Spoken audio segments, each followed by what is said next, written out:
West Virginia once again.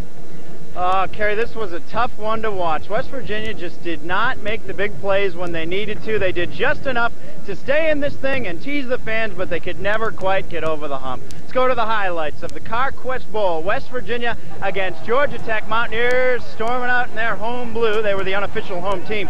Joe Hamilton, the great quarterback for Georgia Tech. Been telling you about him. This was the first drive of the game, maybe the key play. 4th and 16. He goes 21 yards to set up a short touchdown. 7-0. Georgia Tech. Don Nealon, I can't believe our porous defense. Amos Zarowy, though, 14 yards on West Virginia's first drive, and they're up or tied now 7-7. But Joe Hamilton, man, can this guy play football? He's just a sophomore. He's one of the hottest quarterbacks in the country. He goes 30 yards to pay dirt. 14-7 Tech lead. They wanted more. At the 3-yard line, Hamilton to Mike Lilly. He scores in his pad.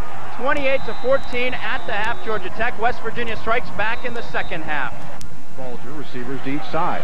Yellow Jackets showing blitz. And they run the Statue of Liberty to Zarowy. And here comes Amos with room at the 15. He's at the 10, to the 5. End zone, touchdown, Statue of Liberty. Yeah, their favorite play to run. 28-21. West Virginia back in it. They get within 4, but Tech just about puts it away. Charles Wiley with the long run to make it 35-24. West Virginia one last flurry. Mark Bulger to Jerry Porter. This from 62 yards away to make it 35-30, but that's as close as West Virginia gets. They lose the Carquest Bowl.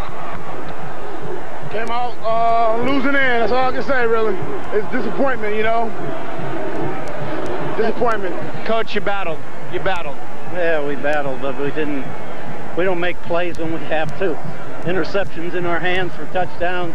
Key 4th down play, we slip and fall, and what do you do? Got to be proud of your team for the effort. Oh yeah, they played like the game. Don Nealon and the Mountaineers lose the Carquest Bowl. Another tough bowl loss for West Virginia, and that is the story tonight. 7 straight bowl losses. Don Nealon now 3-8 in his career, Kerry. The monkey is not off his back, and he will hear all about his bowl problems next time West Virginia makes it to the postseason. All right, Jamie Staton, thanks a lot getting that sound reaction, as we say, right before you left there. Appreciate that. We'll hear more again tomorrow and try to